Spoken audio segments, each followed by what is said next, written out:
Hey everybody, and welcome to another episode of Healthy AF. I'm Amy Chang. I'm a coach at Healthy Life, Health and Wellness Coaching. That's a mouthful.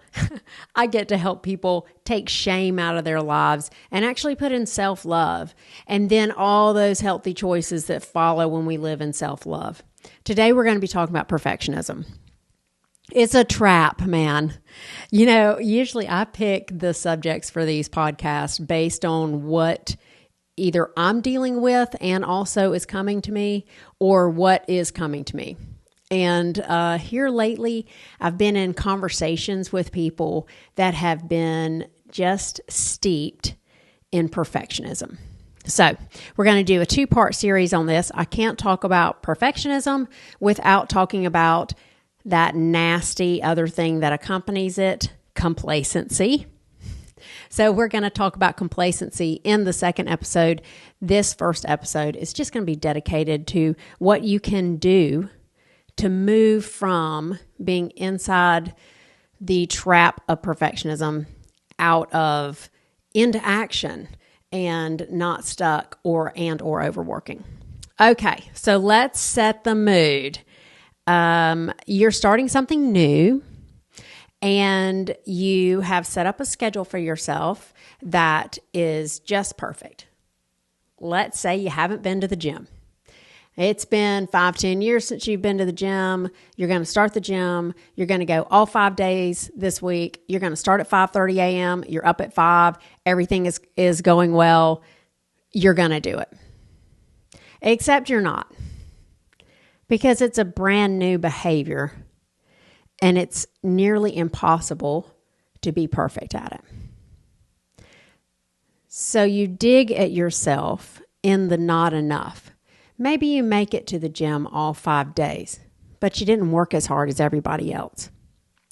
Maybe you make it 3 days, but you're so sore on the 4th day that you just can't go.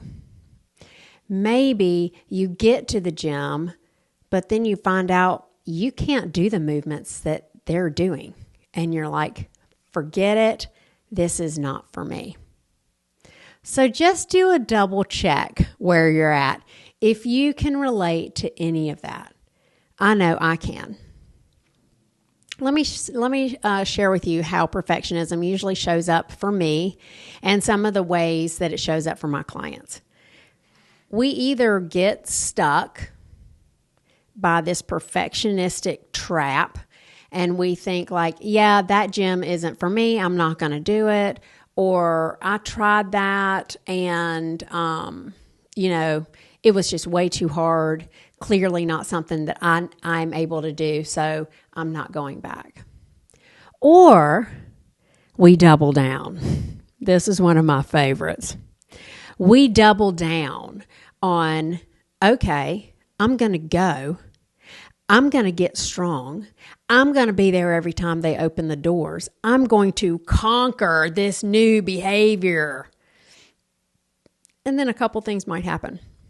We either get injured because we're no longer 25, we're 50 couple, and we've just tried to force full blast perfectionism in something that our body has had no intention of doing over the last 5 years.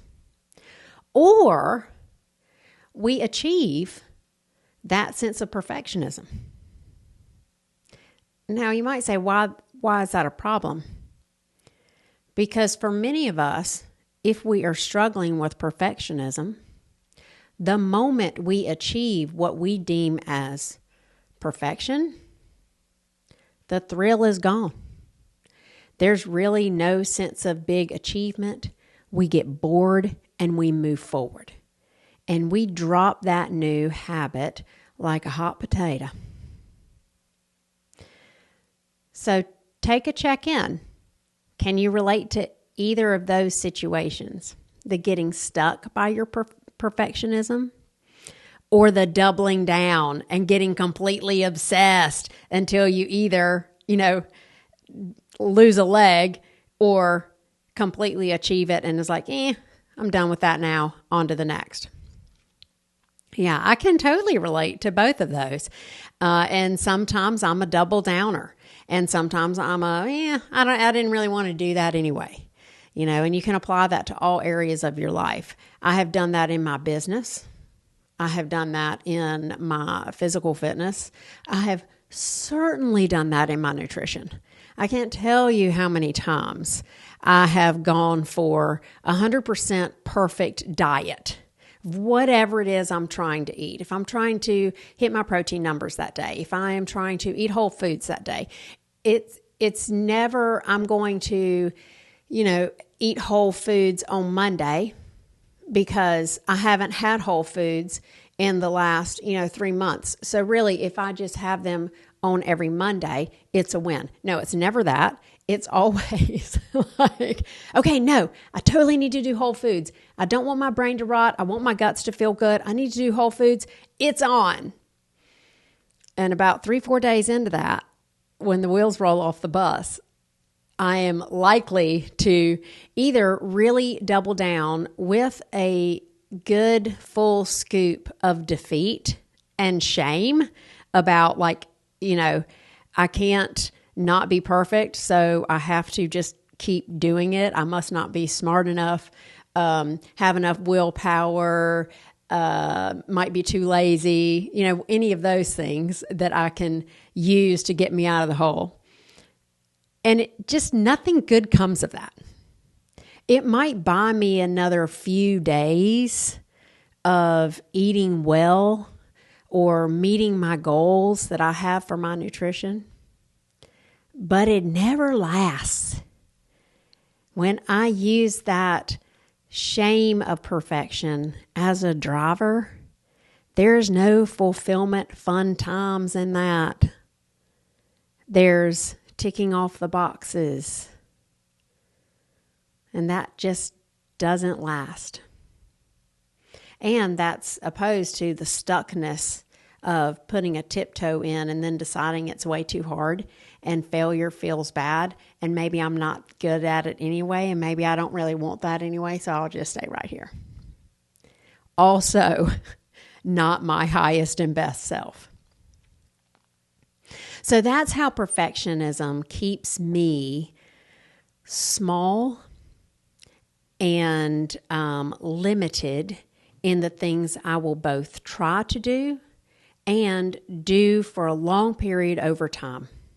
Now, when we talk about any habits, if you're a fan of Atomic Habits, you know that James Clear loves to say 1% growth over time gets you where you want to go. And I'm a firm believer in that.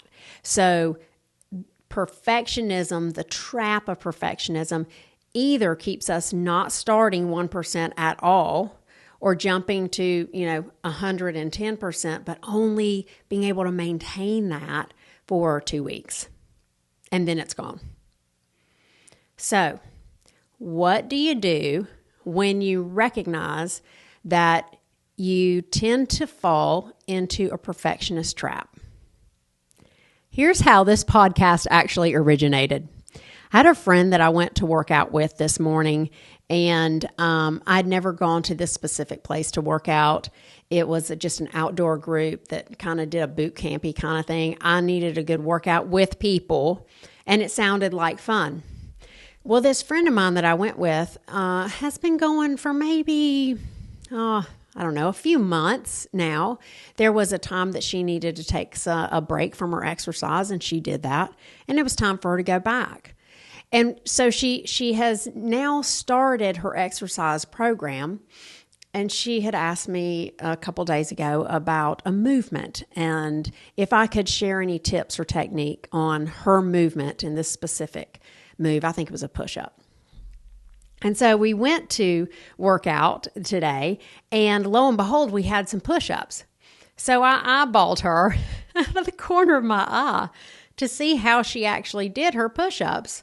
See, maybe I had a tip to give her if she wanted it. So we got in the car after our workout, and I said, I do think that I have some helpful hints on your movement patterns if you want them. And she said something so beautiful in response to that. She says, yes, I would like that. I'm ready for that now. I wasn't ready for that before I had already started going. And we got into this whole conversation about perfectionism and how it can really snag us when we try to start a new behavior and be perfect at it.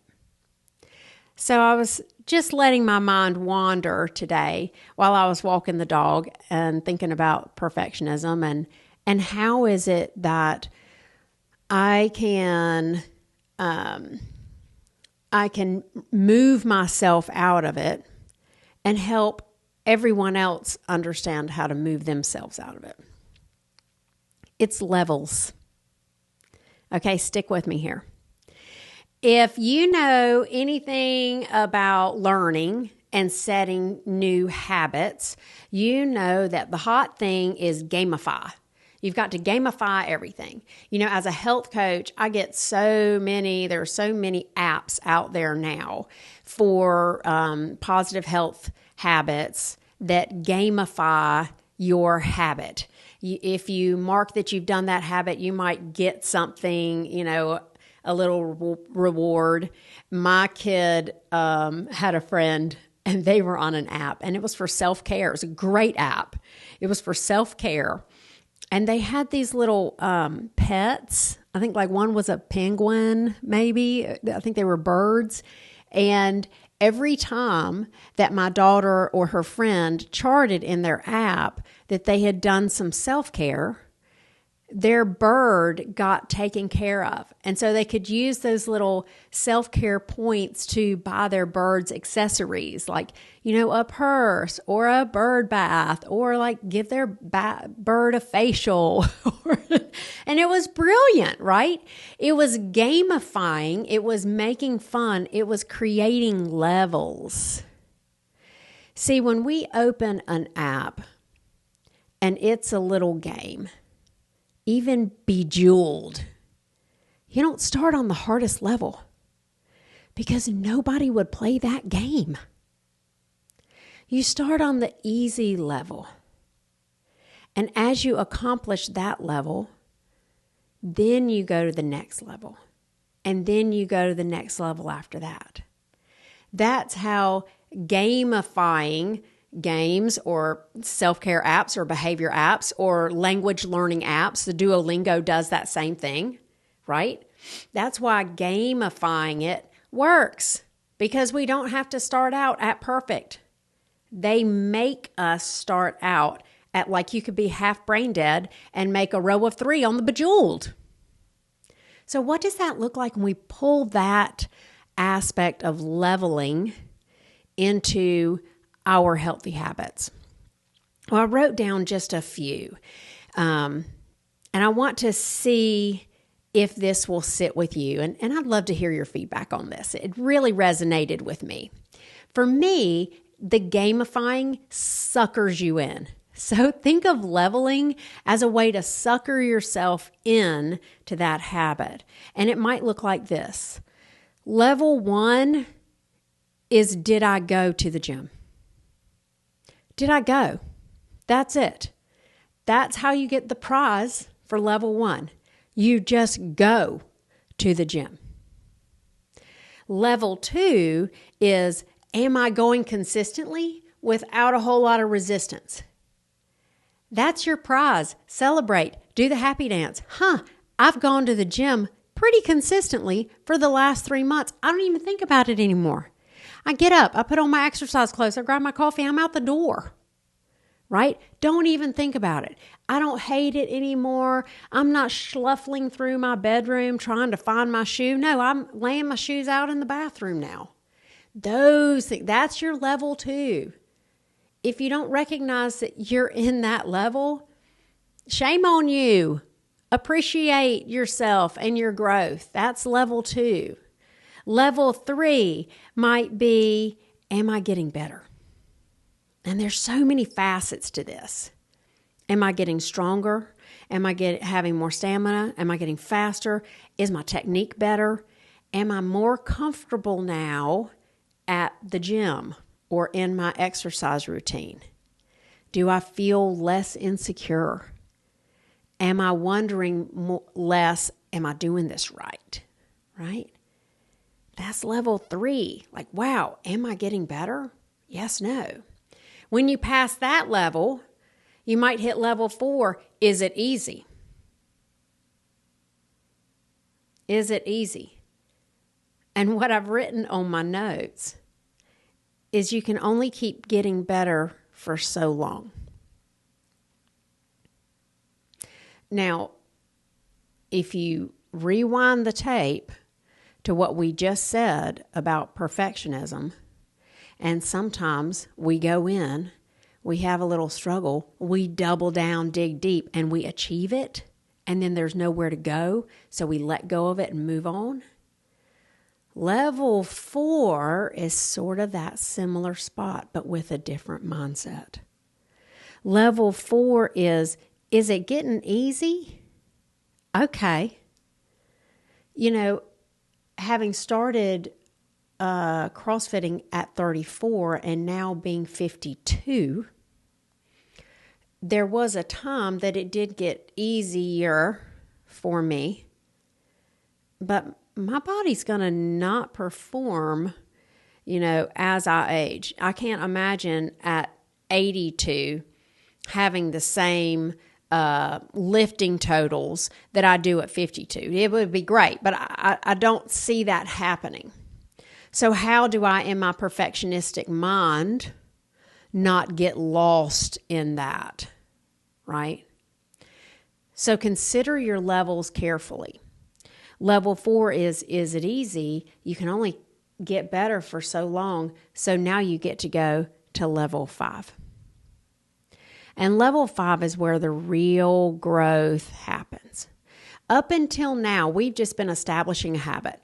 We've been going consistently. Level 3 is like, okay, now I'm digging down into like, what else can I do on my technique? Am I getting faster? Am I getting stronger? I think I'm going to try to shave a little bit off that 5K time. I think I'm going to just increase that PR just by 5%. Level 4 is like, wow, I'm cruising. Great. Once you hit level 4, welcome to level 5. Level 5 is when you start creative experimentation. Stay with me. This is where you gamify your game. This is where you create challenges. So the way I see this is in my workouts now at 52, I can't look back and say like, is my PR bigger than my other PR of 10 years ago? No. I'm not lifting as heavy as I was lifting 10 years ago. So I can go into the gym every day and be disappointed because I'm not lifting as heavy as I was 10 years ago. Or I can gamify it. I wonder how much I can lift today. I want to see if I can hit that one weight on my deadlift without any change in my lumbar structure at all. I want to see if I can focus in on really driving with my legs and see if I can get my hamstrings to come in and play a little bit faster. I want to see if in these 45 wall balls I'm doing, if I can do 15 at a time without breaking. You see how there are all these little experiments, all these little challenges we can give ourselves to maintain the gamification of that habit. Now, you might want to say, well, how else does that work? Like, does it work outside the gym? Well, sure, it works outside the gym. You can apply that to nutrition. You can apply that to sleep. You can apply that to your relationships. You can apply that to that spiritual fitness habit that might be lacking. There's all different kinds of ways you can apply leveling and gamifying your levels to knock you out of I can be doing nothing or I can be doing everything perfectly. So I hope that gives you something for today. Using those levels to start hitting those middle zones and celebrating each level. Buy your penguin a hat when you hit level 2. Get your dog a facial when you hit level 3. Celebrate those levels. Start acknowledging all those levels because that keeps it fresh and fun. And when you keep it fresh, fun, and fulfilling, you're going to sustain that habit. And over time, that's where those results are. Those results are likely not in 2 weeks or 3 weeks or 12 weeks, but those results are over 15 years. I hope that gives you something you can use today. Above all, please give yourself some grace and tune in next time where we talk about complacency on Healthy AF. See ya.